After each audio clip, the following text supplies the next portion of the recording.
Truth and Method by Hans-Geog Gadamer. Chapter 4. Elements of a Theory of Hermeneutic Experience. Section 1. The elevation of the historicity of understanding to the status of a hermeneutic principle. The hermeneutic circle and the problem of prejudices. Heidegger's disclosure of the four-structure of understanding. Heidegger entered into the problems of historical hermeneutics and critique only in order to explicate the four-structure of understanding for the purposes of ontology. Our question, by contrast, is how hermeneutics, once freed from the ontological obstructions of the scientific concept of objectivity, can do justice to the historicity of understanding. Hermeneutics has traditionally understood itself as an art or technique. This is true even of Dilthey's expansion of hermeneutics into an organon of the human sciences. One might wonder whether there is such an art or technique of understanding. We shall come back to the point. But at any rate, we can inquire into the consequences for the hermeneutics of the human sciences of the fact that Heidegger derives the circular structure of understanding from the temporality of Dasein. These consequences do not need to be such that a theory is applied to practice so that the latter is performed differently, i.e., in a way that is technically correct. They could also consist in correcting and refining the way in which constantly exercised understanding understands itself, a process that would benefit the art of understanding at most only indirectly. Hence, we will once more examine Heidegger's description of the hermeneutical circle in order to make its new fundamental significance fruitful for our purposes. Heidegger writes, "It is not to be reduced to the level of a vicious circle, or even of a circle which is merely tolerated. In the circle is hidden a positive possibility of the most primordial kind of knowing, and we genuinely grasp this possibility only when we have understood that our first, last, and constant task in interpreting is never to allow our forehaving, foresight, and foreconception to be presented to us by fancies and popular conceptions, but rather to make the scientific theme secure by working out these four structures in terms of the things themselves." What Heidegger is working out here is not primarily a prescription for the practice of understanding, but a description of the way interpretive understanding is achieved. The point of Heidegger's hermeneutical reflection is not so much to prove that there is a circle, as to show that this circle possesses an ontologically positive significance. The description as such will be obvious to every interpreter who knows what he is about. All correct interpretation must be on guard against arbitrary fancies and the limitations imposed by imperceptible habits of thought, and it must direct its gaze on the things themselves, which, in the case of the literary critic, are meaningful texts, which themselves are again concerned with objects. For the interpreter to let himself be guided by the things themselves is obviously not a matter of a single, conscientious decision, but is the first, last, and constant task. For it is necessary to keep one's gaze fixed on the thing throughout all the constant distractions that originate in the interpreter himself. A person who is trying to understand a text is always projecting. He projects a meaning for the text as a whole, as soon as some initial meaning emerges in the text. Again, the initial meaning emerges only because he is reading the text with particular expectations in regard to a certain meaning. Working out this foreprojection, which is constantly revised in terms of what emerges as he penetrates into the meaning, is understanding what is there. This description is, of course, a rough abbreviation of the whole. The process that Heidegger describes is that every revision of the foreprojection is capable of projecting before itself a new projection of meaning. Rival projects can emerge side by side until it becomes clearer what the unity of meaning is. Interpretation begins with foreconceptions that are replaced by more suitable ones. This constant process of new projection constitutes the movement of understanding and interpretation. A person who is trying to understand is exposed to distraction from four meanings that are not borne out by the things themselves. Working out appropriate projections, anticipatory in nature, to be confirmed by the things themselves, is the constant task of understanding. The only objectivity here is the confirmation of a foremeaning in its being worked out. Indeed, What characterizes the arbitrariness of inappropriate foremeanings if not that they come to nothing in being worked out? But understanding realizes its full potential only when the foremeanings that it begins with are not arbitrary. Thus, it is quite right for the interpreter not to approach the text directly, relying solely on the foremeaning already available to him, but rather explicitly to examine the legitimacy, i.e., the origin and validity, of the foremeanings dwelling within him. This basic requirement must be seen as the radicalization of a procedure that we in fact exercise whenever we understand anything. Every text presents the task of not simply leaving our own linguistic usage unexamined, or in the case of a foreign language, the usage that we are familiar with from writers or from daily intercourse. Rather, we regard our task as deriving our understanding of the text from the linguistic usage of the time or of the author. The question is, of course, how this general requirement can be fulfilled. Especially in the field of semantics, we are confronted with the problem that our own use of language is unconscious. How do we discover that there is a difference between our own customary usage and that of the text? I think we must say that generally we do so in the experience of being pulled up short by the text. Either it does not yield any meaning at all, or its meaning is not compatible with what we had expected. This is what brings us up short and alerts us to a possible difference in usage. Someone who speaks the same language as I do uses the words in the sense familiar to me. This is a general presupposition that can be questioned only in particular cases. The same thing is true in the case of a foreign language. We all think we have a standard knowledge of it and assume this standard usage when we are reading a text. What is true of foremeanings that stem from usage, however, is equally true of the foremeanings concerning content with which we read texts, and which make up our foreunderstanding. Here too we may ask how we can break the spell of our own foremeanings. There can, of course, be a general expectation that what the text says will fit perfectly with my own meanings and expectations. But what another person tells me, whether in conversation, letter, book, or whatever, is generally supposed to be his own and not my opinion. And this is what I am to take note of without necessarily having to share it. Yet this presupposition is not something that makes understanding easier, but harder. Since the foremeanings that determine my own understanding can go entirely unnoticed, if they give rise to misunderstandings, how can our misunderstandings of a text be perceived at all if there is nothing to contradict them? How can a text be protected against misunderstanding from the start? If we examine the situation more closely, however, we find that meanings cannot be understood in an arbitrary way. Just as we cannot continually misunderstand the use of a word without its affecting the meaning of the whole, so we cannot stick blindly to our own foremeaning about the thing if we want to understand the meaning of another.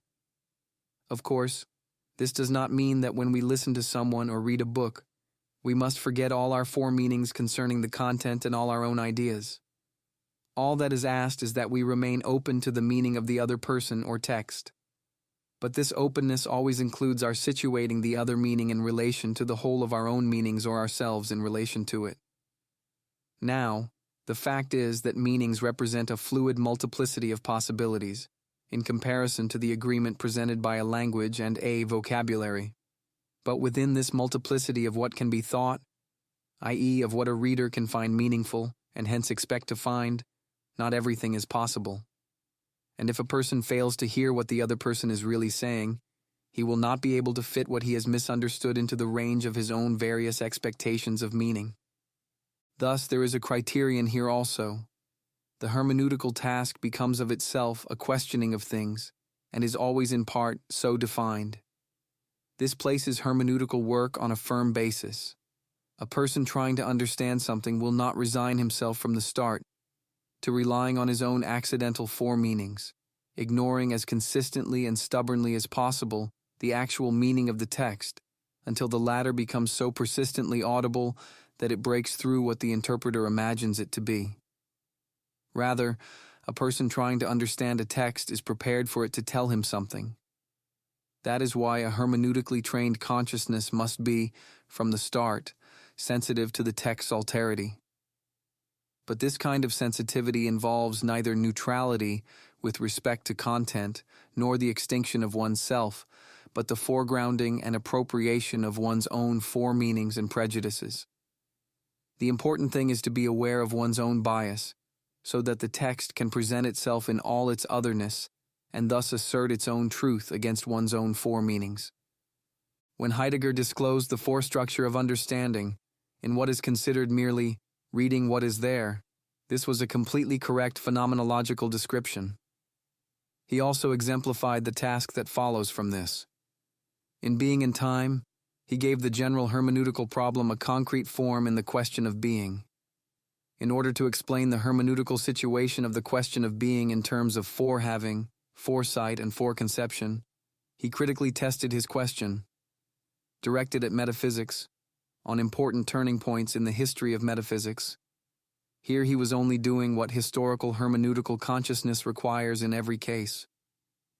Methodologically conscious understanding will be concerned not merely to form anticipatory ideas, but to make them conscious, so as to check them and thus acquire right understanding from the things themselves.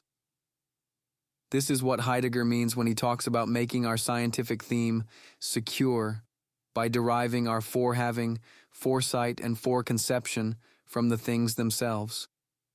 It is not at all a matter of securing ourselves against the tradition that speaks out of the text then, but on the contrary, of excluding everything that could hinder us from understanding it in terms of the subject matter. It is the tyranny of hidden prejudices that makes us deaf to what speaks to us in tradition.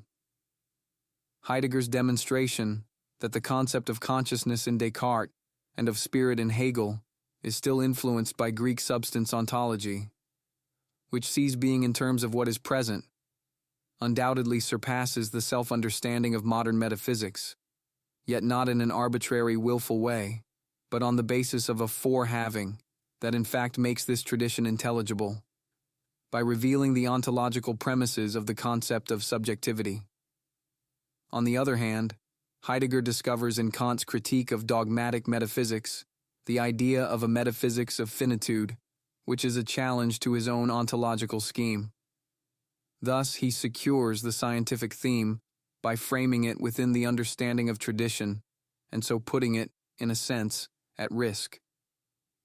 All of this is a concretization of the historical consciousness involved in understanding. The recognition that all understanding inevitably involves some prejudice gives the hermeneutical problem its real thrust. In light of this insight, it appears that historicism, despite its critique of rationalism and of natural law philosophy, is based on the modern Enlightenment and unwittingly shares its prejudices. And there is one prejudice of the Enlightenment that defines its essence. The fundamental prejudice of the Enlightenment is the prejudice against prejudice itself, which denies tradition its power. The history of ideas shows that not until the Enlightenment does the concept of prejudice acquire the negative connotation familiar today. Actually, prejudice means a judgment that is rendered before all the elements that determine a situation have been finally examined. In German legal terminology, a prejudice is a provisional legal verdict before the final verdict is reached. For someone involved in a legal dispute, this kind of judgment against him affects his chances adversely. Accordingly, the French prejudice, as well as the Latin praejudicium, means simply adverse effect, disadvantage, harm. But this negative sense is only derivative. The negative consequence depends precisely on the positive validity, the value of the provisional decision as a prejudgment, like that of any precedent. Thus, prejudice certainly does not necessarily mean a false judgment, but part of the idea is that it can have either a positive or a negative value. This is clearly due to the influence of the Latin praejudicium. There are such things as légitime préjugé. This seems a long way from our current use of the word. The German Vorurteil, like the English prejudice, and even more than the French préjuge, seems to have been limited in its meaning by the Enlightenment critique of religion, simply to the sense of an unfounded judgment. The only thing that gives a judgment dignity is its having a basis, a methodological justification, and not the fact that it may actually be correct. For the Enlightenment, the absence of such a basis does not mean that there might be other kinds of certainty, but rather that the judgment has no foundation in the things themselves, i.e., that it is unfounded. This conclusion follows only in the spirit of rationalism. It is the reason for discrediting prejudices, and the reason scientific knowledge claims to exclude them completely.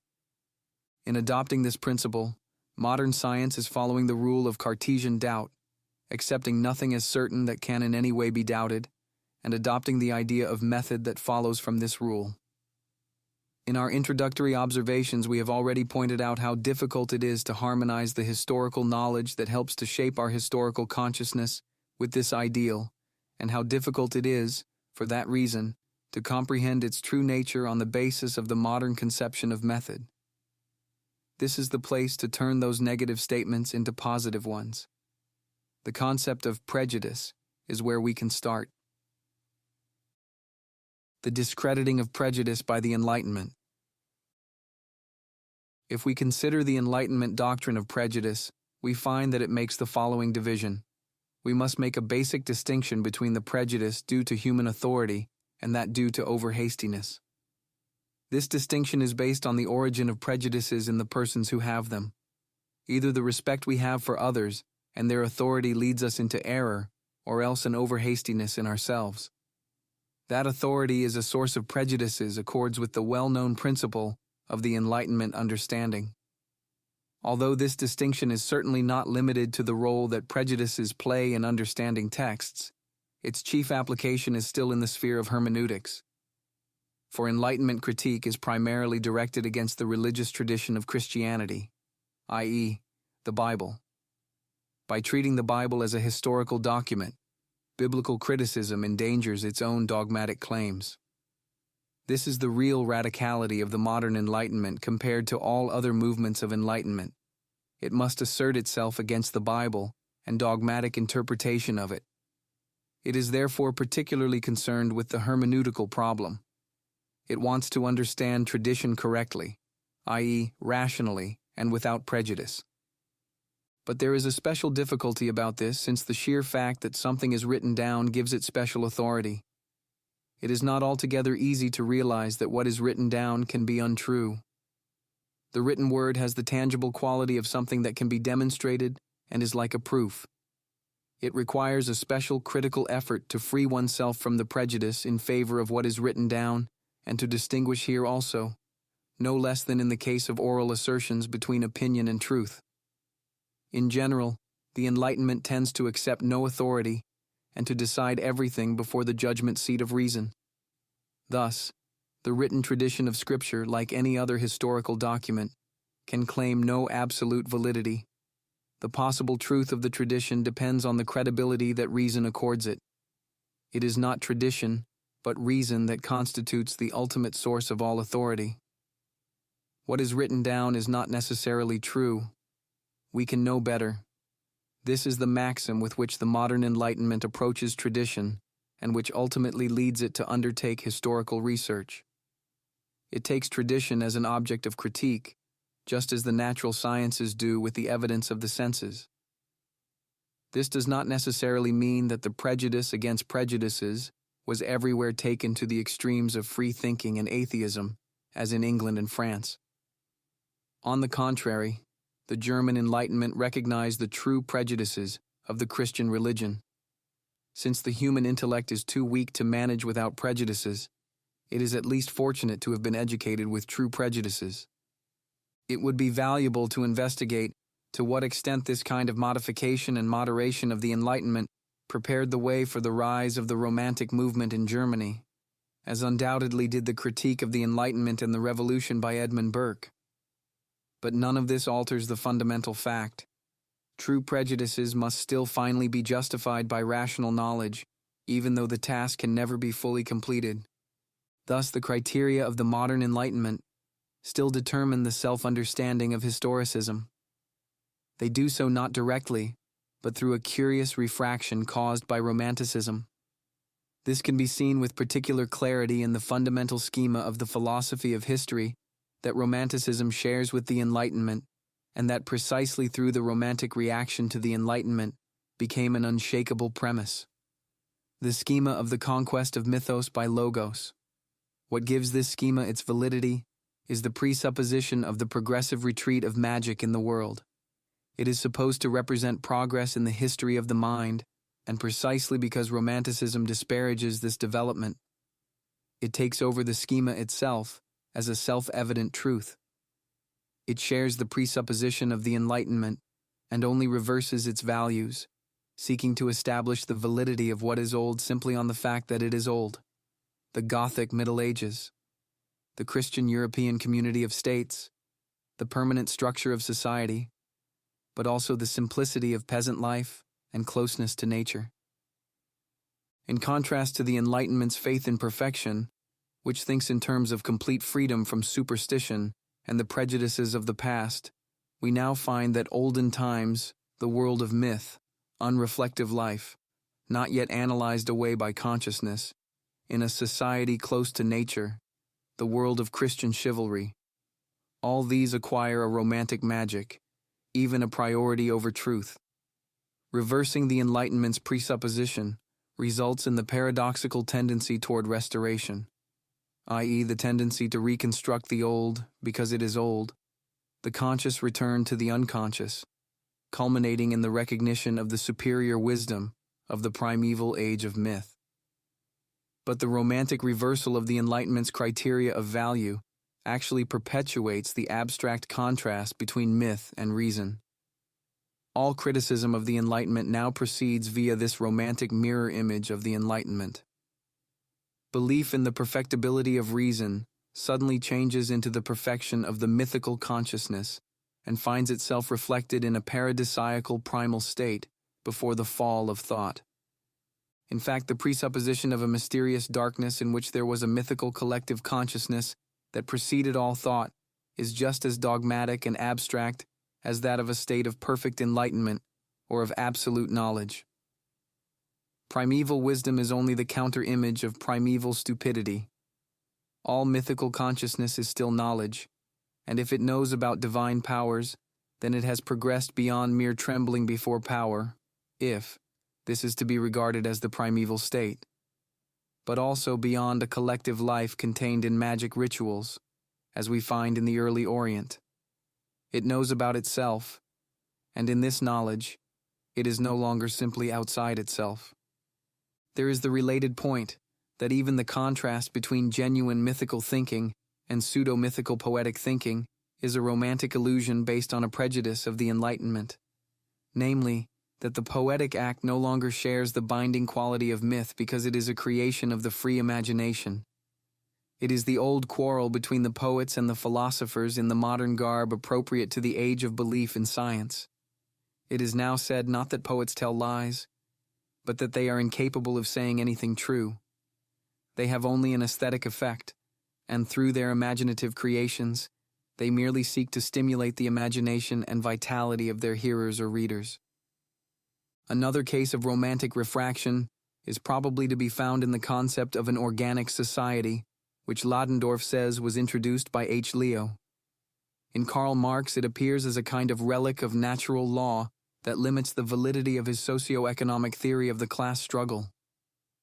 Does the idea go back to Rousseau's description of society before the division of labor and the introduction of property? At any rate, Plato had already demonstrated the illusory nature of this political theory in his ironical account of a state of nature in the third book of the Republic. These Romantic revaluations give rise to historical science in the 19th century. It no longer measures the past by the standards of the present, as if they were an absolute, but it ascribes to past ages a value of their own, and can even acknowledge their superiority in one respect or another.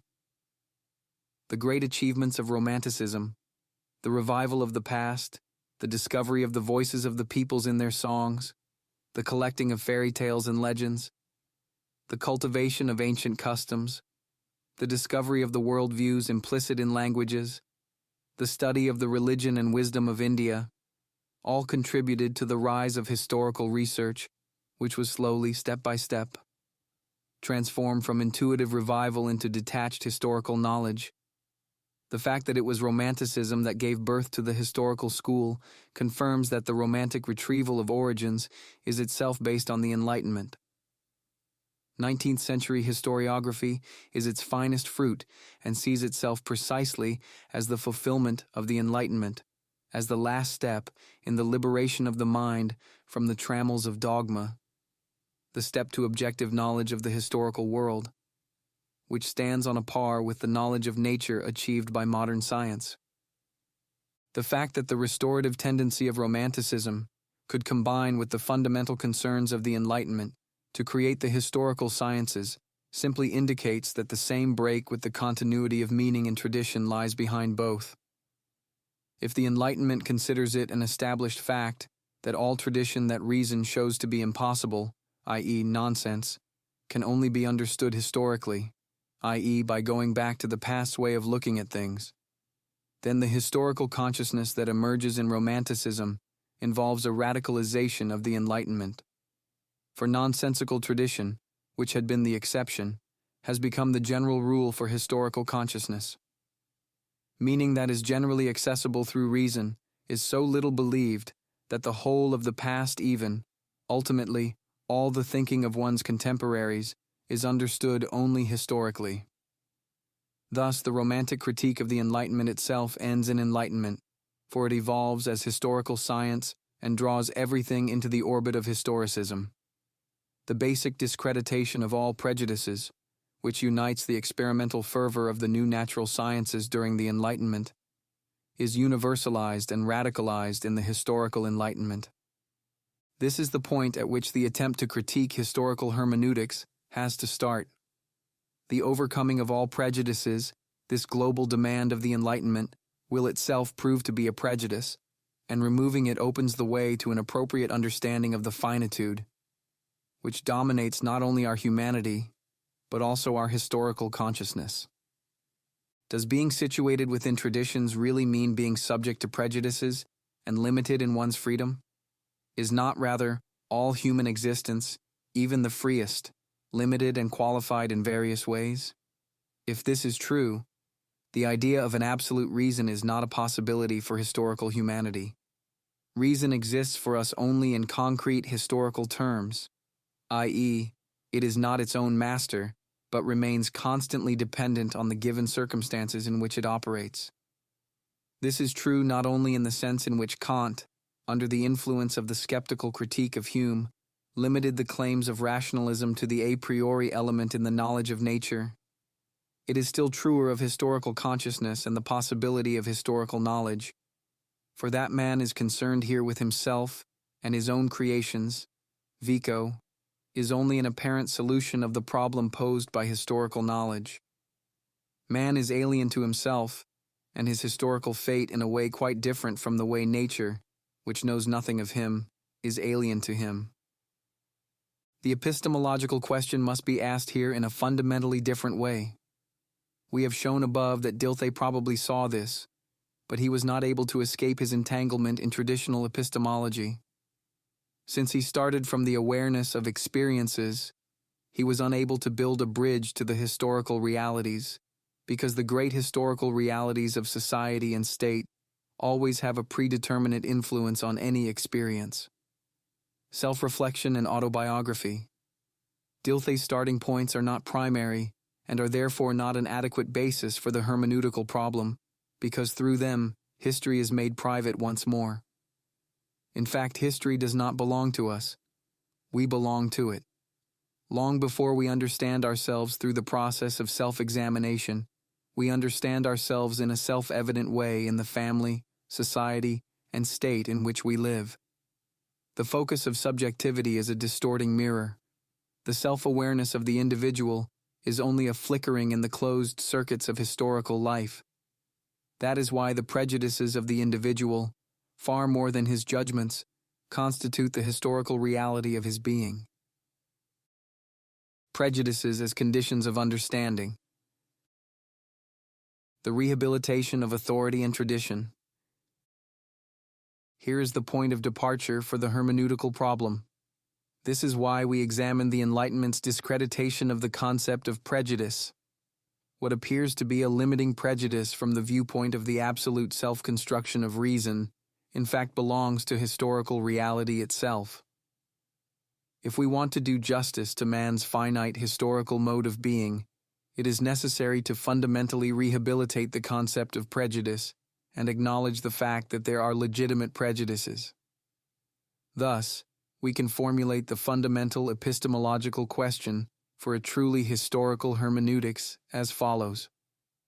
What is the ground of the legitimacy of prejudices? What distinguishes legitimate prejudices from the countless others, which it is the undeniable task of critical reason to overcome? We can approach this question by taking the Enlightenment's critical theory of prejudices, as set out above, and giving it a positive value. The division of prejudices into those of authority and those of overhastiness is obviously based on the fundamental presupposition of the Enlightenment, namely that methodologically disciplined use of reason can safeguard us from all error. This was Descartes' idea of method. Overhastiness is the source of errors that arise in the use of one's own reason. Authority, however, is responsible for one's not using one's own reason at all. Thus, the division is based on a mutually exclusive antithesis between authority and reason. The false prepossession in favor of what is old, in favor of authorities, is what has to be fought. Thus, the Enlightenment attributes to Luther's reforms the fact that the prejudice of human prestige, especially that of the philosophical, he means Aristotle and the Roman Pope, was greatly weakened. The Reformation, then, gives rise to a flourishing hermeneutics which teaches the right use of reason in understanding traditionary texts.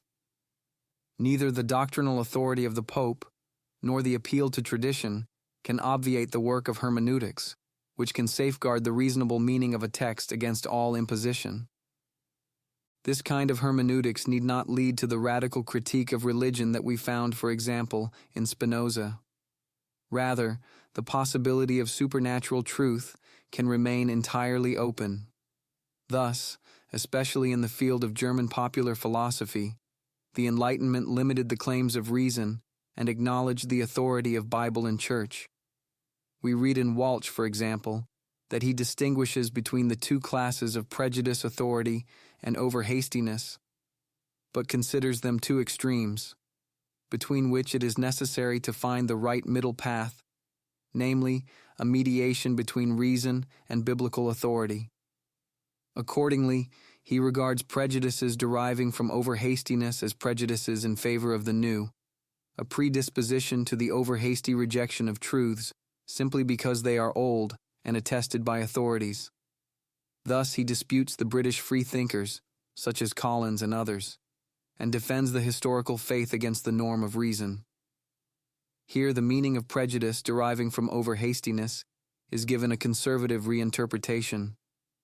There can be no doubt, however, that the real consequence of the Enlightenment is different, namely, the subjection of all authority to reason. Accordingly, prejudice from overhastiness is to be understood as Descartes understood it, i.e., as the source of all error in the use of reason. This fits in with the fact that after the victory of the Enlightenment, when hermeneutics was freed from all dogmatic ties, the old division returns in a new guise. Thus, Schleiermacher distinguishes between partiality and overhastiness as the causes of misunderstanding. To the lasting prejudices due to partiality, he contrasts the momentary ones due to overhastiness, but only the former are of interest to those concerned with scientific method. It no longer even occurs to Schleiermacher that among the prejudices in favor of authorities, there might be some that are true, yet this was implied in the concept of authority in the first place.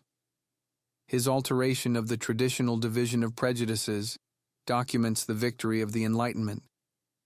Partiality now means only an individual limitation of understanding, the one-sided preference for what is close to one's own sphere of ideas. In fact, however, the decisive question is concealed behind the concept of partiality, that the prejudices determining what I think are due to my own partiality is a judgment based on the standpoint of their having been dissolved and enlightened, and it holds only for unjustified prejudices. If, on the other hand, there are justified prejudices productive of knowledge, then we are back to the problem of authority. Hence, the radical consequences of the Enlightenment, which are still to be found in Schleiermacher's faith in method, are not tenable. The Enlightenment's distinction between faith in authority and using one's own reason is, in itself, legitimate. If the prestige of authority displaces one's own judgment, then authority is in fact a source of prejudices. But this does not preclude its being a source of truth, and that is what the Enlightenment failed to see when it denigrated all authority. To be convinced of this, we need only consider one of the greatest forerunners of the European Enlightenment, namely Descartes. Despite the radicalness of his methodological thinking, we know that Descartes excluded morality from the total reconstruction of all truths by reason. This was what he meant by his provisional morality. It seems to me symptomatic that he did not in fact elaborate his definitive morality, and that its principles, as far as we can judge from his letters to Elizabeth, contain hardly anything new. It is obviously unthinkable to defer morality until modern science has progressed enough to provide a new basis for it. In fact, the denigration of authority is not the only prejudice established by the Enlightenment. It also distorted the very concept of authority. Based on the Enlightenment conception of reason and freedom, the concept of authority could be viewed as diametrically opposed to reason and freedom, to be, in fact, blind obedience.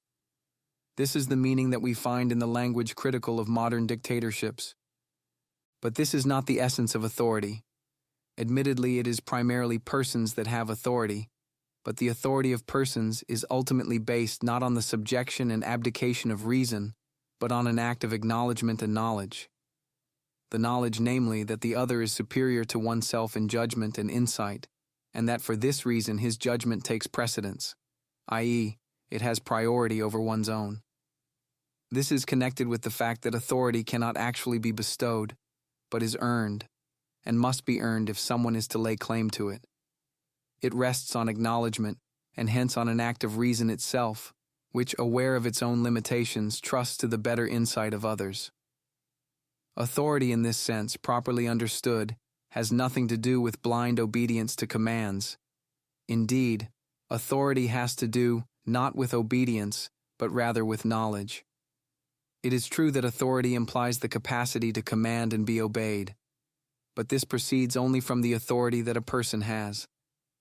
Even the anonymous and impersonal authority of a superior which derives from his office is not ultimately based on this hierarchy, but is what makes it possible. Here also its true basis is an act of freedom and reason that grants the authority of a superior fundamentally because he has a wider view of things or is better informed, i.e., once again because he knows more. Thus, acknowledging authority is always connected with the idea that what the authority says is not irrational and arbitrary, but can, in principle, be discovered to be true. This is the essence of the authority claimed by the teacher, the superior, the expert. The prejudices that they implant are legitimized by the person who presents them. But in this way, they become prejudices not just in favor of a person but a content, since they affect the same disposition to believe something that can be brought about in other ways, e.g., by good reasons. Thus, the essence of authority belongs in the context of a theory of prejudices free from the extremism of the Enlightenment. Here we can find support in the Romantic criticism of the Enlightenment, for there is one form of authority particularly defended by Romanticism, namely tradition. That which has been sanctioned by tradition and custom has an authority that is nameless. And our finite historical being is marked by the fact that the authority of what has been handed down to us, and not just what is clearly grounded, always has power over our attitudes and behavior. All education depends on this, and even though, in the case of education, the educator loses his function when his charge comes of age and sets his own insight and decisions in the place of the authority of the educator, becoming mature does not mean that a person becomes his own master, in the sense that he is freed from all tradition. The real force of morals, for example, is based on tradition. They are freely taken over but by no means created by a free insight or grounded on reasons. This is precisely what we call tradition, the ground of their validity. And in fact, it is to Romanticism that we owe this correction of the Enlightenment. That tradition has a justification that lies beyond rational grounding, and in large measure determines our institutions and attitudes. What makes classical ethics superior to modern moral philosophy is that it grounds the transition from ethics to politics, the art of right legislation, on the indispensability of tradition. By comparison, the modern Enlightenment is abstract and revolutionary. The concept of tradition, however, has become no less ambiguous than that of authority, and for the same reason, namely that what determines the Romantic understanding of tradition is its abstract opposition to the principle of enlightenment. Romanticism conceives of tradition as an antithesis to the freedom of reason and regards it as something historically given, like nature, and whether one wants to be revolutionary and oppose it or preserve it. Tradition is still viewed as the abstract opposite of free self-determination, since its validity does not require any reasons but conditions us without our questioning it. Of course, the Romantic critique of the Enlightenment is not an instance of tradition's automatic dominance of tradition, of its persisting unaffected by doubt and criticism. Rather, a particular critical attitude again addresses itself to the truth of tradition and seeks to renew it. We can call it traditionalism. It seems to me, however, that there is no such unconditional antithesis between tradition and reason. However problematical the conscious restoration of old or the creation of new traditions may be, the Romantic faith in the growth of tradition, before which all reason must remain silent, is fundamentally like the Enlightenment, and just as prejudiced. The fact is that in tradition there is always an element of freedom and of history itself. Even the most genuine and pure tradition does not persist because of the inertia of what once existed. It needs to be affirmed, embraced, cultivated. It is essentially preservation, and it is active in all historical change. But preservation is an act of reason, though an inconspicuous one. For this reason, only innovation and planning appear to be the result of reason. But this is an illusion. Even where life changes violently, as in ages of revolution, far more of the old is preserved in the supposed transformation of everything than anyone knows, and it combines with the new to create a new value. At any rate, preservation is as much a freely chosen action as our revolution and renewal. That is why both the Enlightenment's critique of tradition and the Romantic rehabilitation of it lag behind their true historical being. These thoughts raise the question of whether, in the hermeneutics of the human sciences, the element of tradition should not be given its full value. Research in the human sciences cannot regard itself as in an absolute antithesis to the way in which we, as historical beings, relate to the past. At any rate, our usual relationship to the past is not characterized by distancing and freeing ourselves from tradition. Rather, we are always situated within traditions, and this is no objectifying process, i.e., we do not conceive of what tradition says as something other, something alien. It is always part of us, a model or exemplar, a kind of cognizance that our later historical judgment would hardly regard as a kind of knowledge, but as the most ingenuous affinity with tradition. Hence, in regard to the dominant epistemological methodologism, we must ask, has the rise of historical consciousness really divorced our scholarship from this natural relation to the past? Does understanding in the human sciences understand itself correctly when it relegates the whole of its own historicality to the position of prejudices from which we must free ourselves? Or does unprejudiced scholarship share more than it realizes with that naive openness and reflection in which traditions live and the past is present? In any case, understanding in the human sciences shares one fundamental condition with the life of tradition. It lets itself be addressed by tradition. Is it not true of the objects that the human sciences investigate, just as for the contents of tradition, that what they are really about can be experienced only when one is addressed by them? However mediated this significance may be, and though it may proceed from a historical interest that appears to bear no relation to the present, Even in the extreme case of objective historical research, the real fulfillment of the historical task is to determine anew the significance of what is examined. But the significance exists at the beginning of any such research as well as at the end. In choosing the theme to be investigated, awakening the desire to investigate, gaining a new problematic. At the beginning of all historical hermeneutics, then, the abstract antithesis between tradition and historical research, between history and the knowledge of it, must be discarded. The effect of a living tradition and the effect of historical study must constitute a unity of effect, the analysis of which would reveal only a texture of reciprocal effects. Hence, we would do well not to regard historical consciousness as something radically new, as it seems at first, but as a new element in what has always constituted the human relation to the past. In other words, we have to recognize the element of tradition in historical research and inquire into its hermeneutic productivity. That an element of tradition affects the human sciences despite the methodological purity of their procedures, an element that constitutes their real nature and distinguishing mark, is immediately clear if we examine the history of research and note the difference between the human and natural sciences with regard to their history. Of course, none of man's finite historical endeavors can completely erase the traces of this finitude. The history of mathematics or of the natural sciences is also a part of the history of the human spirit and reflects its destinies. Nevertheless, it is not just historical naivete when the natural scientist writes the history of his subject in terms of the present state of knowledge. For him, errors and wrong turnings are of historical interest only, because the progress of research is the self-evident standard of examination. Thus, it is only of secondary interest to see how advances in the natural sciences or in mathematics belong to the moment in history at which they took place. This interest does not affect the epistemic value of discoveries in those fields. There is, then, no need to deny that elements of tradition can also affect the natural sciences, e.g., particular lines of research are preferred at particular places. But scientific research as such derives the law of its development, not from these circumstances, but from the law of the object it is investigating, which conceals its methodical efforts.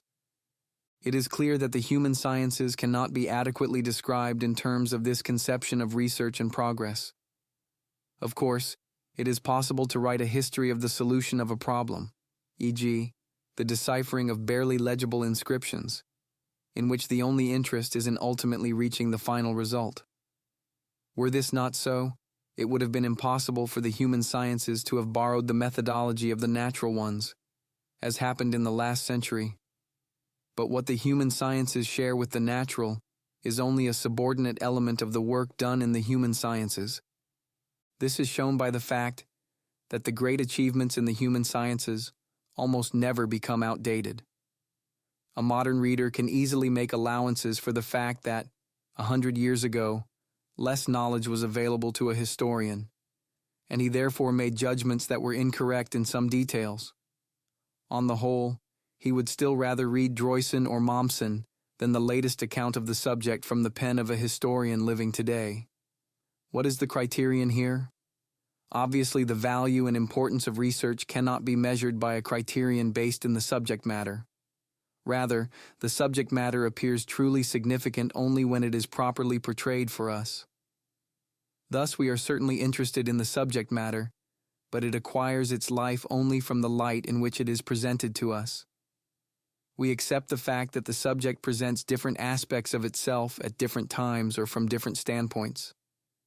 We accept the fact that these aspects do not simply cancel one another out as research proceeds, but are like mutually exclusive conditions that exist by themselves and combine only in us.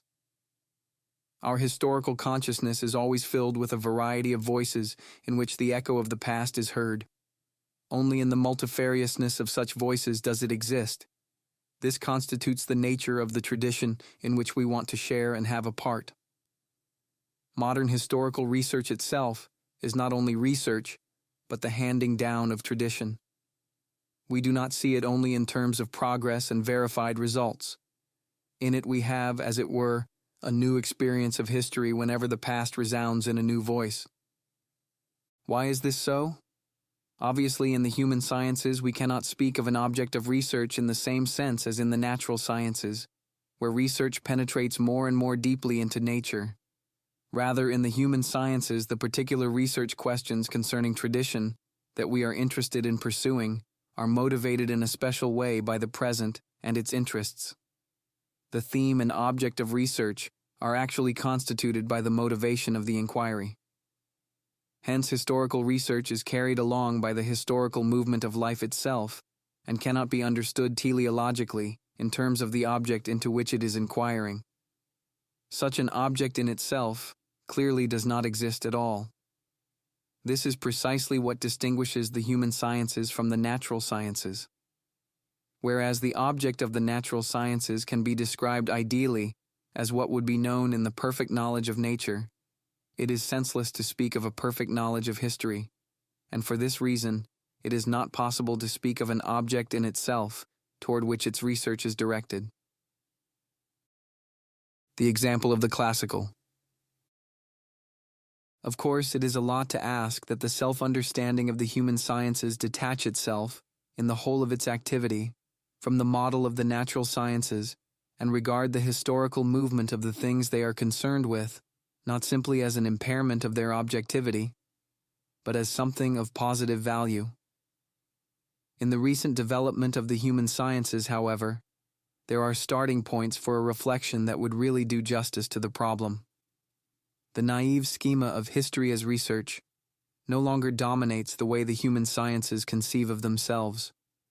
The advancement of inquiry is no longer universally conceived of as an expansion or penetration into new fields or material, but instead as raising the inquiry to a higher stage of reflection. But even where this happens, one is still thinking teleologically, from the viewpoint of progressive research, in a way appropriate to a research scientist. But a hermeneutical consciousness is gradually growing that is infusing research with a spirit of self-reflection. This is true, above all, in those human sciences that have the oldest tradition. Thus, the study of classical antiquity, after it had worked over the whole extent of the available transmitted texts, continually applied itself again, with more subtle questions, to its favorite objects of study. This introduced something of an element of self-criticism, by inviting reflection on what constituted the real merit of its favorite objects. The concept of the classical, which since Droysen's discovery of Hellenism had been reduced by historical thinking to a mere stylistic concept, now acquired a new scholarly legitimacy. It requires hermeneutical reflection of some sophistication to discover how it is possible for a normative concept such as the classical to acquire or regain its scholarly legitimacy. For it follows from the self-understanding of historical consciousness that all of the past's normative significance has been finally dissolved by sovereign historical reason. Only at the beginnings of historicism, as for example in Winckelmann's epoch-making work, had the normative element been a real motive of historical research. The concept of classical antiquity, and of the classical, which dominated pedagogical thought in particular since the days of German classicism, combined both a normative and a historical side. A particular stage in the historical development of humanity was thought to have produced a mature and perfect form of the human. This mediation between the normative and historical senses of the concept goes back to Herder. But Hegel still preserved this mediation, even though he gave it a different emphasis, namely in terms of the history of philosophy. For him, classical art retained its special distinction by being regarded as the religion of art. Since this form of spirit is past, it is exemplary only in a qualified sense. The fact that it is a past art testifies to the past character of art in general. In this way, Hegel systematically justified the historicization of the concept of the classical, and he began the process of development that finally changed the classical into a descriptive stylistic concept, one that describes the short-lived harmony of measure and fullness that comes between archaic rigidity and Baroque dissolution. Since it became part of the aesthetic vocabulary of historical studies, the concept of the classical retains the sense of a normative content only in an unacknowledged way. Symptomatic of renewed historical self-criticism was that after the First World War, classical philology started to examine itself under the banner of a new humanism, and hesitantly again acknowledged the combination of normative and historical elements in the classical. In so doing, it proved impossible, however one tried, to interpret the concept of the classical, which arose in antiquity and canonized certain writers, as if it expressed the unity of a stylistic ideal. On the contrary, as a stylistic term, the ancient concept was wholly ambiguous. Today, when we use classical as a historical stylistic concept, whose clear meaning is defined by its being set against what came before and after, this concept has become quite detached from the ancient one. The concept of the classical now signifies a period of time, a phase of historical development, but not a supra-historical value. In fact, however, the normative element in the concept of the classical has never completely disappeared. Even today, it is still the basis of the idea of liberal education. The philologist is rightly dissatisfied with simply applying to his text the historical stylistic concept that developed through the history of the plastic arts. The question whether Homer too is classical shatters the notion that the classical is merely a historical category of style, analogous to categories of style used in the history of art. An instance of the fact that historical consciousness always includes more than it admits of itself. If we try to see what this implies, we might say that the classical is a truly historical category, precisely because it is more than a concept of a period or of a historical style, and yet it nevertheless does not try to be the concept of a supra-historical value. It does not refer to a quality that we ascribe to particular historical phenomena, but to a notable mode of being historical. The historical process of preservation that, through constantly proving itself, allows something true to come into being. It is not at all the case, as the historical mode of thought would have us believe, that the value judgment which accords something the status of a classic was in fact destroyed by historical reflection, and its criticism of all teleological construals of the process of history. Rather, through this criticism, the value judgment implicit in the concept of the classical acquires a new special legitimacy. The classical is something that resists historical criticism because its historical dominion, the binding power of the validity that is preserved and handed down, precedes all historical reflection and continues in it. To take the key example of the blanket concept of classical antiquity, it is, of course, unhistorical to devalue Hellenism as an age of the decline and fall of classicism, and Droysen has rightly emphasized its place in the continuity of world history and stressed the importance of Hellenism for the birth and spread of Christianity. But he would not have needed to undertake this historical theodicy if there had not always been a prejudice in favor of the classical, and if the culture of humanism had not held on to classical antiquity and preserved it within Western culture as the heritage of the past. The classical is fundamentally something quite different from a descriptive concept used by an objectivizing historical consciousness. It is a historical reality to which historical consciousness belongs and is subordinate. The classical is something raised above the vicissitudes of changing times and changing tastes. It is immediately accessible, not through that shock of recognition, as it were, that sometimes characterizes a work of art for its contemporaries, and in which the beholder experiences a fulfilled apprehension of meaning that surpasses all conscious expectations. Rather, when we call something classical, there is a consciousness of something enduring, of significance that cannot be lost, and that is independent of all the circumstances of time, a kind of timeless present that is contemporaneous with every other present. So the most important thing about the concept of the classical, and this is wholly true of both the ancient and the modern use of the word, is the normative sense. But insofar as this norm is related retrospectively to a past greatness that fulfilled and embodied it, it always contains a temporal quality that articulates it historically.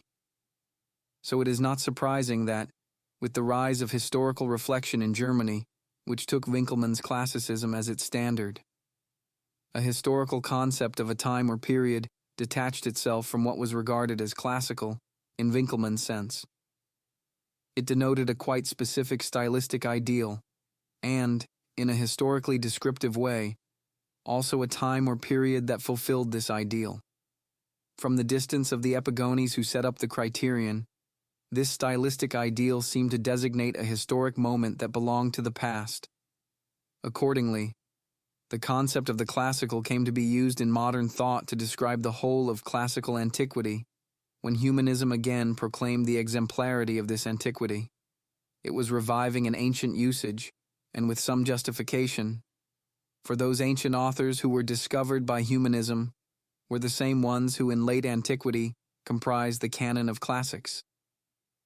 They were preserved in the history of Western culture precisely because they became canonical as the writers of the school. But it is easy to see how the historical stylistic concept was able to adopt this usage. For although there is a normative consciousness behind this concept, there is still a retrospective element. What gives birth to the classical norm is an awareness of decline and distance. It is not by accident that the concept of the classical and of classical style emerges in late periods. Callimachus and Tacitus's dialogue on oratory played a decisive role in this connection.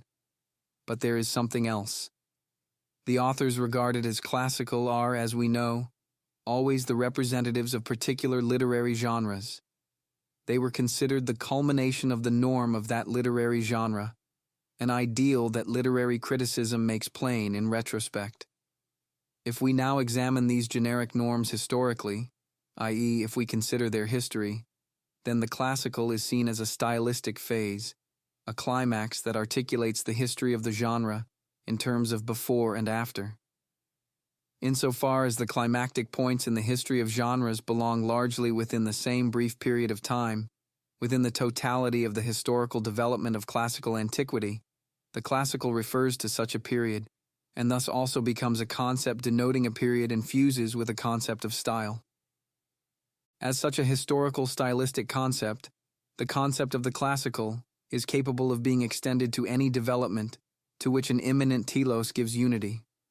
And in fact, all cultures have high periods, when a particular civilization is marked by special achievements in all fields. Thus, via its particular historical fulfillment, the classical as a general concept of value again becomes a general historical stylistic concept.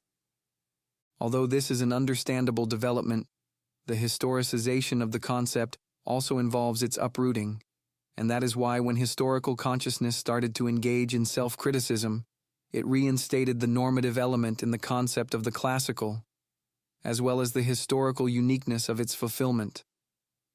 Every new humanism shares with the first and oldest the consciousness of belonging in an immediate way and being bound to its model, which as something past is unattainable and yet present. Thus, the classical epitomizes a general characteristic of historical being: preservation amid the ruins of time. The general nature of tradition is such that only the part of the past that is not past offers the possibility of historical knowledge. The classical, however, as Hegel says, is that which is self-significant and hence also self-interpretive.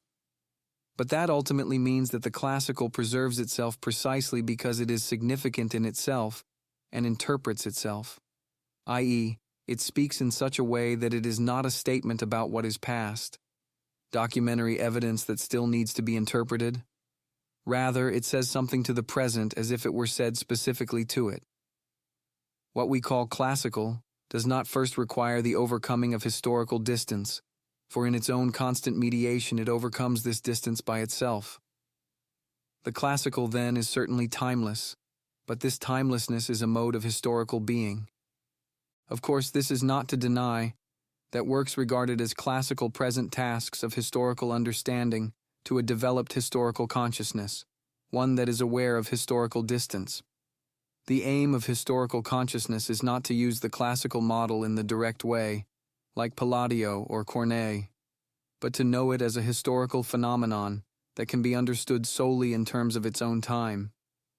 But understanding it will always involve more than merely historically reconstructing the past world to which the work belongs. Our understanding will always retain the consciousness that we too belong to that world, and correlatively, that the work too belongs to our world. This is just what the word classical means, that the duration of a work's power to speak directly is fundamentally unlimited. However much the concept of the classical expresses distance and unattainability, and is part of cultural consciousness. The phrase classical culture still implies something of the continuing validity of the classical. Cultural consciousness manifests an ultimate community and sharing with the world from which a classical work speaks.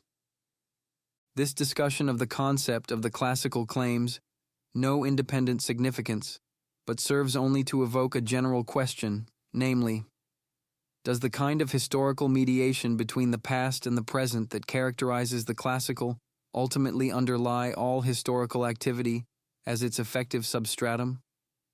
Whereas Romantic hermeneutics had taken homogeneous human nature as the unhistorical substratum of its theory of understanding, and hence had freed the congenial interpreter from all historical conditions, the self-criticism of historical consciousness leads finally to recognizing historical movement not only in events, but also in understanding itself.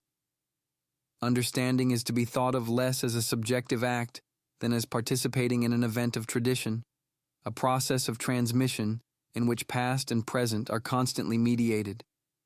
This is what must be validated by hermeneutic theory, which is far too dominated by the idea of a procedure, a method. The hermeneutic significance of temporal distance. Let us next consider how hermeneutics goes about its work.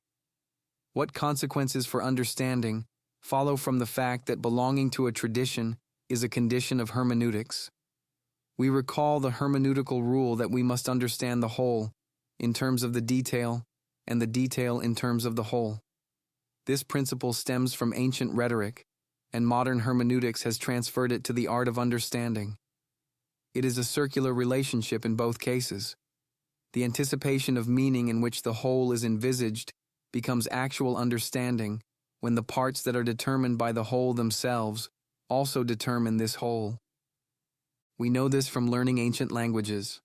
We learn that we must construe a sentence before we attempt to understand the linguistic meaning of the individual parts of the sentence. But the process of construal is itself already governed by an expectation of meaning that follows from the context of what has gone before. It is, of course, necessary for this expectation to be adjusted if the text calls for it. This means, then, that the expectation changes and that the text unifies its meaning around another expectation. Thus, the movement of understanding is constantly from the whole to the part and back to the whole. Our task is to expand the unity of the understood meaning centrifugally. The harmony of all the details with the whole is the criterion of correct understanding. The failure to achieve this harmony means that understanding has failed. Schleiermacher elaborated this hermeneutic circle of part and whole in both its objective and its subjective aspects. As the single word belongs in the total context of the sentence, so the single text belongs in the total context of a writer's work, and the latter in the whole of the literary genre or of literature. At the same time, however, the same text, as a manifestation of a creative moment, belongs to the whole of its author's inner life. Full understanding can take place only within this objective and subjective whole. Following this theory, Dilthey speaks of structure and of the centering in a midpoint, which permits one to understand the whole. In this, as we have already said above, he is applying to the historical world what has always been a principle of all textual interpretation, namely that a text must be understood in its own terms. The question is, however, whether this is an adequate account of the circular movement of understanding. Here we must return to what we concluded from our analysis of Schleiermacher's hermeneutics. We can set aside Schleiermacher's ideas on subjective interpretation. When we try to understand a text, we do not try to transpose ourselves into the author's mind, but, if one wants to use this terminology, we try to transpose ourselves into the perspective within which he has formed his views. but this simply means that we try to understand how what he is saying could be right. If we want to understand, we will try to make his arguments even stronger. This happens even in conversation, and it is a fortiori true of understanding what is written down, that we are moving in a dimension of meaning that is intelligible in itself, and as such offers no reason for going back to the subjectivity of the author. The task of hermeneutics is to clarify this miracle of understanding, which is not a mysterious communion of souls, but sharing in a common meaning. But even Schleiermacher's description of the objective side of this circle does not get to the heart of the matter. We have seen that the goal of all attempts to reach an understanding is agreement concerning the subject matter. Hence, the task of hermeneutics has always been to establish agreement where there was none, or where it had been disturbed in some way. The history of hermeneutics confirms this if, for example, we think of Augustine, who sought to mediate the Gospel with the Old Testament, or early Protestantism, which faced the same problem. Or finally, the Enlightenment, when, almost as if renouncing the possibility of agreement, it was supposed that a text could be fully understood only by means of historical interpretation. It is something qualitatively new when Romanticism and Schleiermacher universalize historical consciousness by denying that the binding form of the tradition from which they come, and in which they are situated, provides a solid basis for all hermeneutic endeavor. One of the immediate predecessors of Schleiermacher, the philologist Friedrich Ast, still had a view of hermeneutical work that was markedly concerned with content, since for him, its purpose was to establish harmony between the worlds of classical antiquity and Christianity, between a newly discovered genuine antiquity and the Christian tradition. This is something new. In contrast to the Enlightenment, this hermeneutics no longer evaluates and rejects tradition according to the criterion of natural reason. But in its attempt to bring about a meaningful agreement between the two traditions to which it sees itself as belonging, this kind of hermeneutics is still pursuing the task of all preceding hermeneutics, namely to bring about agreement in content.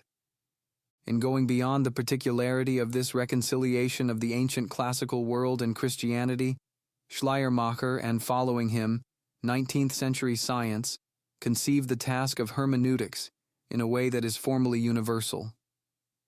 They were able to harmonize it with the natural sciences' ideal of objectivity, but only by ignoring the concretion of historical consciousness in hermeneutical theory.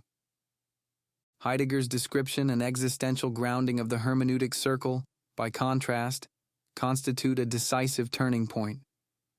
19th-century hermeneutic theory often discussed the circular structure of understanding, but always within the framework of a formal relation between part and whole, or its subjective reflex, the intuitive anticipation of the whole and its subsequent articulation in the parts.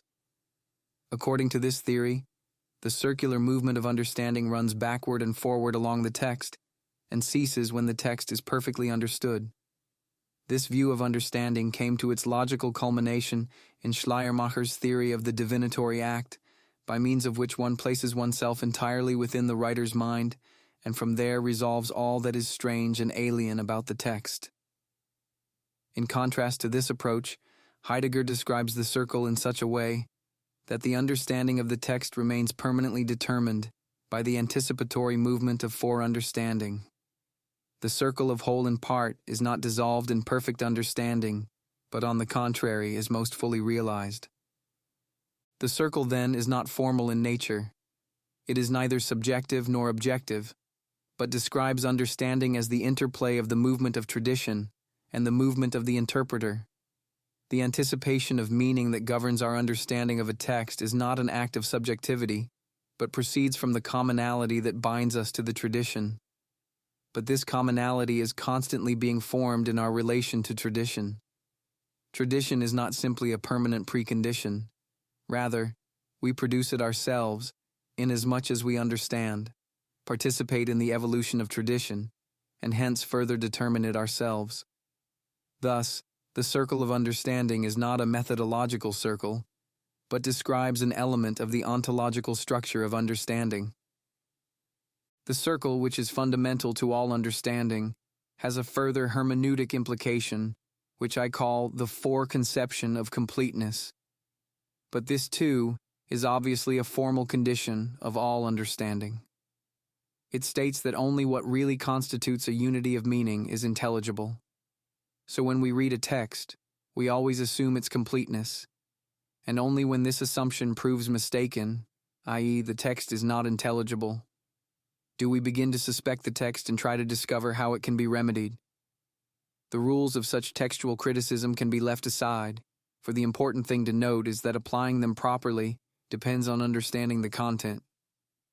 The foreconception of completeness that guides all our understanding is, then, always determined by the specific content. Not only does the reader assume an imminent unity of meaning, but his understanding is likewise guided by the constant transcendent expectations of meaning that proceed from the relation to the truth of what is being said.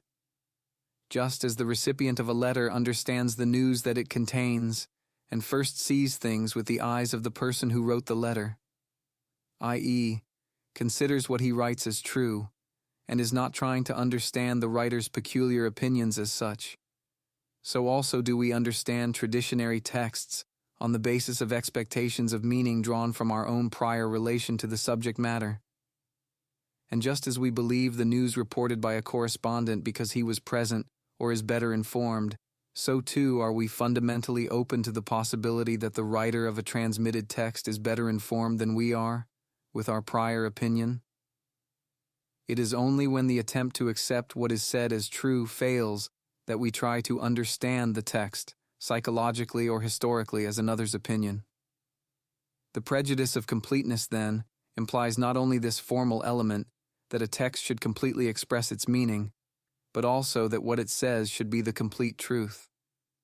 Here again we see that understanding means primarily to understand the content of what is said, and only secondarily to isolate and understand another's meaning as such. Hence the most basic of all hermeneutic preconditions remains one's own foreunderstanding, which comes from being concerned with the same subject. This is what determines what can be realized as unified meaning, and thus determines how the foreconception of completeness is applied. Thus the meaning of belonging, i.e. the element of tradition in our historical hermeneutical activity, is fulfilled in the commonality of fundamental, enabling prejudices. Hermeneutics must start from the position that a person seeking to understand something has a bond to the subject matter that comes into language through the traditionary text, and has, or acquires, a connection with the tradition from which the text speaks. On the other hand, hermeneutical consciousness is aware that its bond to this subject matter does not consist in some self-evident, unquestioned unanimity, as is the case with the unbroken stream of tradition. Hermeneutic work is based on a polarity of familiarity and strangeness, but this polarity is not to be regarded psychologically, with Schleiermacher, as the range that covers the mystery of individuality, but truly hermeneutically, i.e., in regard to what has been said. The language in which the text addresses us, the story that it tells us. Here, too, there is a tension. It is in the play between the traditionary text's strangeness and familiarity to us, between being a historically intended, distanced object and belonging to a tradition. The true locus of hermeneutics is this in-between. Given the intermediate position in which hermeneutics operates, it follows that its work is not to develop a procedure of understanding, but to clarify the conditions in which understanding takes place. But these conditions do not amount to a procedure or method which the interpreter must of himself bring to bear on the text. Rather, they must be given. The prejudices and foremeanings that occupy the interpreter's consciousness are not at his free disposal. He cannot separate in advance the productive prejudices that enable understanding from the prejudices that hinder it and lead to misunderstandings. Rather, this separation must take place in the process of understanding itself, and hence hermeneutics must ask how that happens. But that means it must foreground what has remained entirely peripheral in previous hermeneutics: temporal distance and its significance for understanding.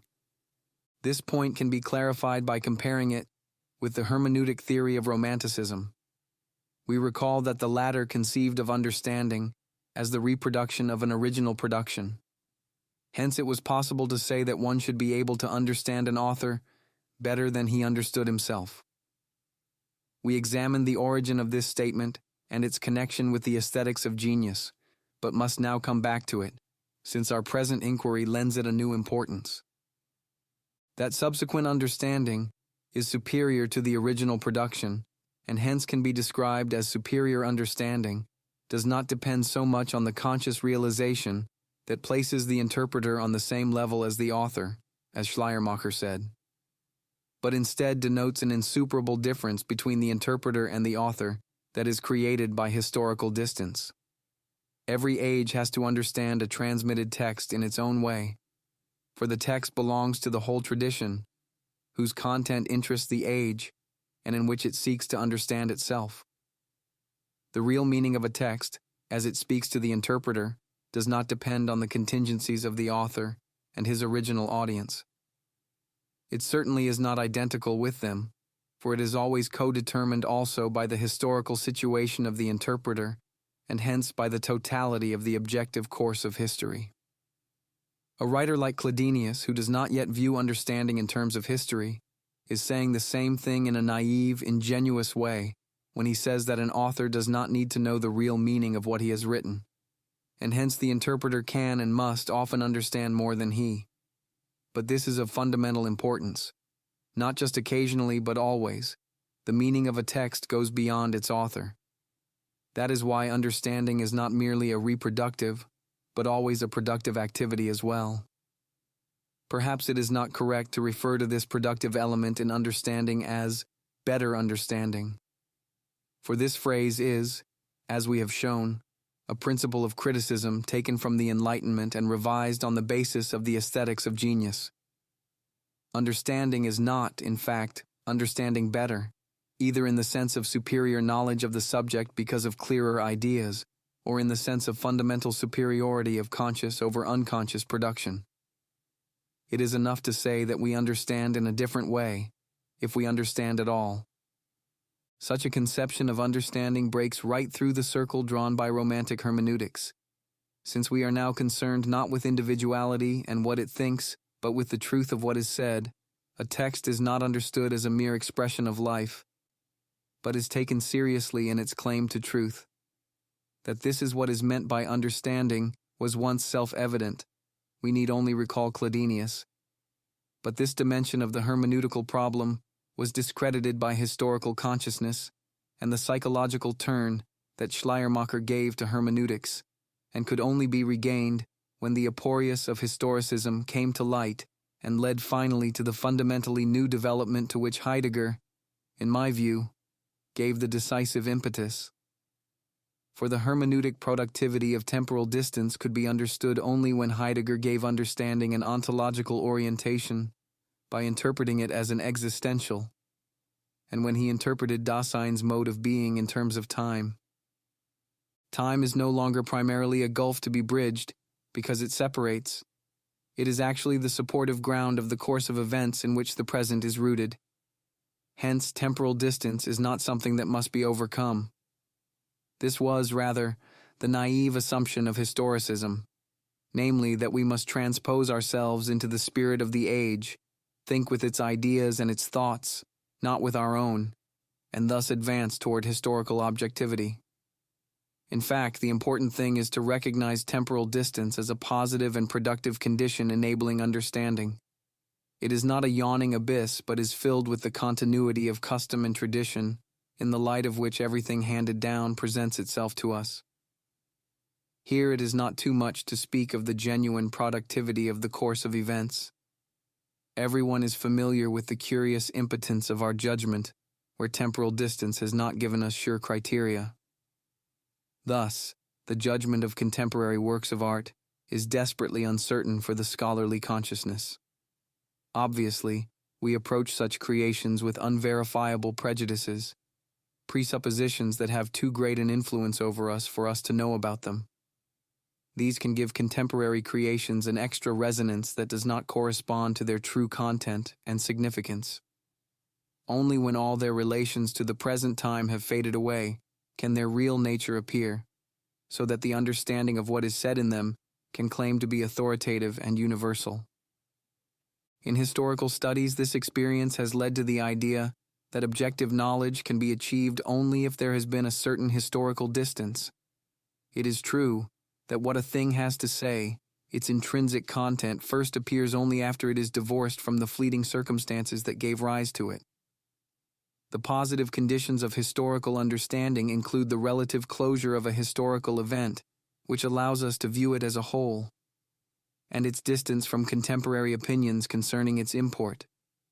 The implicit presupposition of historical method, then, is that the permanent significance of something can first be known objectively only when it belongs to a closed context. In other words, when it is dead enough to have only historical interest. Only then does it seem possible to exclude the subjective involvement of the observer. This is, in fact, a paradox, the epistemological counterpart to the old moral problem of whether anyone can be called happy before his death. Just as Aristotle showed how this kind of problem can serve to sharpen the powers of human judgment, so hermeneutical reflection cannot fail to find here a sharpening of the methodological self-consciousness of science. It is true that certain hermeneutic requirements are automatically fulfilled when a historical context has come to be of only historical interest. Certain sources of error are automatically excluded. But it is questionable whether this is the end of the hermeneutical problem. Temporal distance obviously means something other than the extinction of our interest in the object. It lets the true meaning of the object emerge fully. But the discovery of the true meaning of a text or a work of art is never finished. It is in fact an infinite process. Not only are fresh sources of error constantly excluded, so that all kinds of things are filtered out that obscure the true meaning, but new sources of understanding are continually emerging that reveal unsuspected elements of meaning. The temporal distance that performs the filtering process is not fixed, but is itself undergoing constant movement and extension. And along with the negative side of the filtering process brought about by temporal distance, there is also the positive side, namely the value it has for understanding. It not only lets local and limited prejudices die away, but allows those that bring about genuine understanding to emerge clearly as such. Often temporal distance can solve question of critique in hermeneutics, namely, how to distinguish the true prejudices, by which we understand, from the false ones, by which we misunderstand. Hence, the hermeneutically trained mind will also include historical consciousness. It will make conscious the prejudices governing our own understanding, so that the text, as another's meaning, can be isolated and valued on its own. Foregrounding a prejudice clearly requires suspending its validity for us. For as long as our mind is influenced by a prejudice, we do not consider it a judgment. How then can we foreground it? It is impossible to make ourselves aware of a prejudice while it is constantly operating unnoticed, but only when it is, so to speak, provoked. The encounter with a traditionary text can provide this provocation. For what leads to understanding must be something that has already asserted itself in its own separate validity. Understanding begins, as we have already said above, when something addresses us. This is the first condition of hermeneutics. We now know what this requires, namely the fundamental suspension of our own prejudices.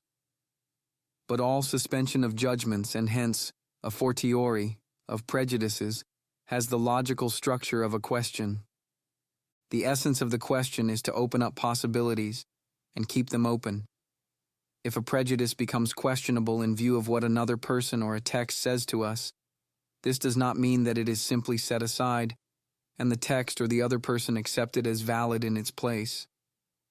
Rather, historical objectivism shows its naivete in accepting this disregarding of ourselves as what actually happens. In fact, our own prejudice is properly brought into play by being put at risk. Only by being given full play is it able to experience the other's claim to truth and make it possible for him to have full play himself. The naivete of so-called historicism consists in the fact that it does not undertake this reflection, and in trusting to the fact that its procedure is methodical, it forgets its own historicity. We must here appeal from a badly understood historical thinking to one that can better perform the task of understanding. Real historical thinking must take account of its own historicity. Only then will it cease to chase the phantom of a historical object that is the object of progressive research, and learn to view the object as the counterpart of itself, and hence understand both. The true historical object is not an object at all, but the unity of the one and the other, a relationship that constitutes both the reality of history and the reality of historical understanding. A hermeneutics adequate to the subject matter would have to demonstrate the reality and efficacy of history within understanding itself. I shall refer to this as history of effect. Understanding is, essentially, a historically affected event. The principle of history of effect. Historical interest is directed not only toward the historical phenomenon and the traditionary work, but also, secondarily, toward their effect in history, which also includes the history of research. The history of effect is generally regarded as a mere supplement to historical inquiry, from Hermann Grimm's Raphael to Gundolf and beyond, though it has occasioned many valuable insights. To this extent, history of effect is not new. But to require an inquiry into history of effect every time a work of art, or an aspect of the tradition, is led out of the twilight region between tradition and history, so that it can be seen clearly and openly in terms of its own meaning. This is a new demand, addressed not to research but to its methodological consciousness that proceeds inevitably from thinking historical consciousness through. It is not, of course, a hermeneutical requirement in the sense of the traditional conception of hermeneutics. I am not saying that historical inquiry should develop inquiry into the history of effect as a kind of inquiry separate from understanding the work itself. The requirement is of a more theoretical kind. Historical consciousness must become conscious that in the apparent immediacy with which it approaches a work of art or a traditionary text, there is also another kind of inquiry in play, albeit unrecognized and unregulated. If we are trying to understand a historical phenomenon from the historical distance that is characteristic of our hermeneutical situation, we are always already affected by history. It determines in advance both what seems to us worth inquiring about and what will appear as an object of investigation, and we more or less forget half of what is really there. In fact, we miss the whole truth of the phenomenon when we take its immediate appearance as the whole truth. In our understanding, which we imagine is so innocent because its results seem so self-evident, the other presents itself so much in terms of our own selves that there is no longer a question of self and other. In relying on its critical method, historical objectivism conceals the fact that historical consciousness is itself situated in the web of historical effects. By means of methodical critique, it does away with the arbitrariness of relevant appropriations of the past, but it preserves its good conscience by failing to recognize the presuppositions, certainly not arbitrary, but still fundamental, that govern its own understanding, and hence falls short of reaching that truth which, despite the finite nature of our understanding, could be reached. In this respect, historical objectivism resembles statistics, which are such excellent means of propaganda because they let the facts speak, and hence simulate an objectivity that in reality depends on the legitimacy of the questions asked. We are not saying, then, that history of effect must be developed as a new independent discipline ancillary to the human sciences, but that we should learn to understand ourselves better and recognize that in all understanding, whether we are expressly aware of it or not, the efficacy of history is at work. When a naive faith in scientific method denies the existence of effective history, there can be an actual deformation of knowledge. We are familiar with this from the history of science, where it appears as the irrefutable proof of something that is obviously false. But on the whole, the power of effective history does not depend on its being recognized. This, precisely, is the power of history over finite human consciousness, namely, that it prevails even where faith in method leads one to deny one's own historicity. Our need to become conscious of effective history is urgent because it is necessary for scientific consciousness. But this does not mean it can ever be absolutely fulfilled. That we should become completely aware of effective history is just as hybrid a statement as when Hegel speaks of absolute knowledge, in which history would become completely transparent to itself and hence be raised to the level of a concept. Rather, historically affected consciousness is an element in the act of understanding itself, and as we shall see is already effectual in finding the right questions to ask. Consciousness of being affected by history is primarily consciousness of the hermeneutical situation. To acquire an awareness of a situation is, however, always a task of peculiar difficulty. The very idea of a situation means that we are not standing outside it, and hence are unable to have any objective knowledge of it. We always find ourselves within a situation, and throwing light on it is a task that is never entirely finished. This is also true of the hermeneutic situation, i.e., the situation in which we find ourselves with regard to the tradition that we are trying to understand. The illumination of this situation reflection on effective history can never be completely achieved. Yet the fact that it cannot be completed is due not to a deficiency in reflection, but to the essence of the historical being that we are. To be historically means that knowledge of oneself can never be complete. All self-knowledge arises from what is historically pre-given, what with Hegel we call substance, because it underlies all subjective intentions and actions, and hence both prescribes and limits every possibility for understanding any tradition whatsoever in its historical alterity. This almost defines the aim of philosophical hermeneutics. Its task is to retrace the path of Hegel's phenomenology of mind until we discover in all that is subjective the substantiality that determines it. Every finite present has its limitations. We define the concept of situation by saying that it represents a standpoint that limits the possibility of vision.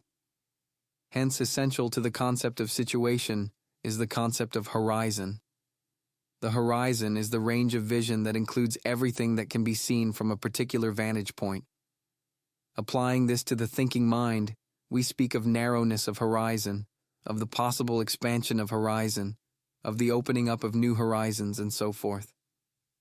Since Nietzsche and Husserl, the word has been used in philosophy to characterize the way in which thought is tied to its finite determinacy, and the way one's range of vision is gradually expanded. A person who has no horizon does not see far enough, and hence overvalues what is nearest to him. On the other hand, to have a horizon means not being limited to what is nearby, but being able to see beyond it.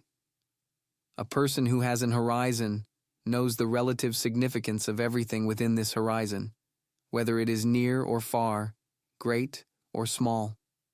Similarly, working out the hermeneutical situation means acquiring the right horizon of inquiry for the questions evoked by the encounter with tradition. In the sphere of historical understanding, too, we speak of horizons, especially when referring to the claim of historical consciousness to see the past in its own terms, not in terms of our contemporary criteria and prejudices, but within its own historical horizon.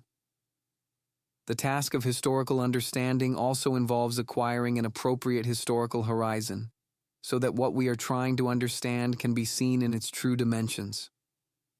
If we fail to transpose ourselves into the historical horizon from which the traditionary text speaks, we will misunderstand the significance of what it has to say to us.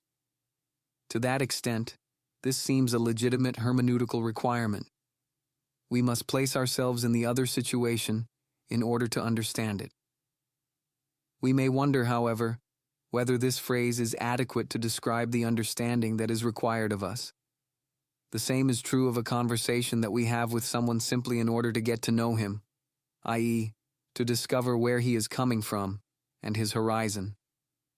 This is not a true conversation. That is, we are not seeking agreement on some subject, because the specific contents of the conversation are only a means to get to know the horizon of the other person. Examples are oral examinations and certain kinds of conversation between doctor and patient.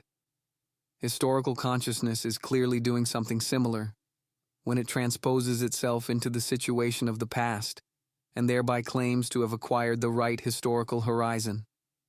In a conversation, when we have discovered the other person's standpoint and horizon, his ideas become intelligible. without our necessarily having to agree with him.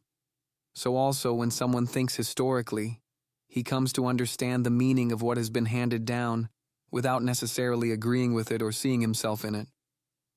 In both cases, the person understanding has, as it were, stopped trying to reach an agreement. He himself cannot be reached. By factoring the other person's standpoint into what he is claiming to say, we are making our own standpoint safely unattainable. In considering the origin of historical thinking, we have seen that in fact it makes this ambiguous transition from means to ends, i.e., it makes an end of what is only a means. The text that is understood historically is forced to abandon its claim to be saying something true. We think we understand when we see the past from a historical standpoint, i.e., transpose ourselves into the historical situation and try to reconstruct the historical horizon. In fact, however, we have given up the claim to find in the past any truth that is valid and intelligible for ourselves. Acknowledging the otherness of the other in this way, making him the object of objective knowledge, involves the fundamental suspension of his claim to truth. However, the question is whether this description really fits the hermeneutical phenomenon. Are there really two different horizons here? The horizon in which the person seeking to understand lives, and the historical horizon within which he places himself?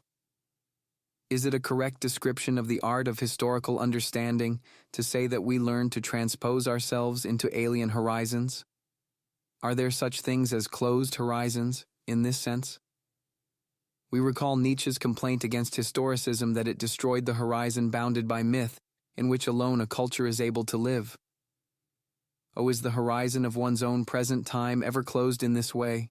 And can a historical situation be imagined that has this kind of closed horizon? Or is this a romantic refraction, a kind of Robinson Crusoe dream of historical enlightenment, the fiction of an unattainable island, as artificial as Crusoe himself, i.e., as the alleged primacy of the solus ipse? Just as the individual is never simply an individual because he is always in understanding with others, so too the closed horizon that is supposed to enclose a culture is an abstraction. The historical movement of human life consists in the fact that it is never absolutely bound to any one standpoint and hence can never have a truly closed horizon. The horizon is rather something into which we move, and that moves with us. Horizons change for a person who is moving. Thus the horizon of the past, out of which all human life lives and which exists in the form of tradition, is always in motion. The surrounding horizon is not set in motion by historical consciousness. But in it this motion becomes aware of itself. When our historical consciousness transposes itself into historical horizons, this does not entail passing into alien worlds unconnected in any way with our own. Instead, they together constitute the one great horizon that moves from within, and that beyond the frontiers of the present embraces the historical depths of our self-consciousness. Everything contained in historical consciousness is in fact embraced by a single historical horizon. Our own past and that other past toward which our historical consciousness is directed help to shape this moving horizon out of which human life always lives and which determines it as heritage and tradition. Understanding tradition undoubtedly requires a historical horizon then. But it is not the case that we acquire this horizon by transposing ourselves into a historical situation. Rather, we must always already have a horizon in order to be able to transpose ourselves into a situation. For what do we mean by transposing ourselves? Certainly not just disregarding ourselves. This is necessary, of course, insofar as we must imagine the other situation. But into this other situation we must bring, precisely, ourselves. Only this is the full meaning of transposing ourselves. If we put ourselves in someone else's shoes, for example, then we will understand him, i.e., become aware of the otherness, the indissoluble individuality of the other person, by putting ourselves in his position. Transposing ourselves consists neither in the empathy of one individual for another, nor in subordinating another person to our own standards. Rather, it always involves rising to a higher universality, that overcomes not only our own particularity, but also that of the other. The concept of horizon suggests itself because it expresses the superior breadth of vision that the person who is trying to understand must have. To acquire a horizon means that one learns to look beyond what is close at hand, not in order to look away from it, but to see it better, within a larger whole and in truer proportion. To speak, with Nietzsche, of the many changing horizons into which historical consciousness teaches us to place ourselves is not a correct description. If we disregard ourselves in this way, we have no historical horizon. Nietzsche's view that historical study is deleterious to life is not, in fact, directed against historical consciousness as such, but against the self-alienation it undergoes when it regards the method of modern historical science as its own true nature. We have already pointed out that a truly historical consciousness always sees its own present in such a way that it sees itself, as well as the historically other, within the right relationships. It requires a special effort to acquire a historical horizon. We are always affected in hope and fear by what is nearest to us, and hence we approach the testimony of the past under its influence. Thus, it is constantly necessary to guard against over-hastily assimilating the past to our own expectations of meaning. Only then can we listen to tradition in a way that permits it to make its own meaning heard. We have shown above that this is a process of foregrounding. Let us consider what this idea of foregrounding involves. It is always reciprocal. Whatever is being foregrounded must be foregrounded from something else, which in turn must be foregrounded from it. Thus, all foregrounding also makes visible that from which something is foregrounded. We have described this above as the way prejudices are brought into play. We started by saying that a hermeneutical situation is determined by the prejudices that we bring with us. They constitute, then, the horizon of a particular present, for they represent that beyond which it is impossible to see. But now it is important to avoid the error of thinking that the horizon of the present consists of a fixed set of opinions and valuations, and that the otherness of the past can be foregrounded from it as from a fixed ground. In fact, the horizon of the present is continually in the process of being formed, because we are continually having to test all our prejudices. An important part of this testing occurs in encountering the past and in understanding the tradition from which we come. Hence, the horizon of the present cannot be formed without the past. There is no more an isolated horizon of the present in itself than there are historical horizons which have to be acquired. Rather, understanding is always the fusion of these horizons supposedly existing by themselves. We are familiar with the power of this kind of fusion, chiefly from earlier times, and their naivete about themselves and their heritage. In a tradition, this process of fusion is continually going on, for there old and new are always combining into something of living value, without either being explicitly foregrounded from the other. If, however, there is no such thing as these distinct horizons, why do we speak of the fusion of horizons, and not simply of the formation of the one horizon, whose bounds are set in the depths of tradition? To ask the question means that we are recognizing that understanding becomes a scholarly task only under special circumstances, and that it is necessary to work out these circumstances as a hermeneutical situation. Every encounter with tradition that takes place within historical consciousness involves the experience of a tension between the text and the present. The hermeneutic task consists in not covering up this tension by attempting a naive assimilation of the two, but in consciously bringing it out. This is why it is part of the hermeneutic approach to project a historical horizon that is different from the horizon of the present. Historical consciousness is aware of its own otherness and hence foregrounds the horizon of the past from its own.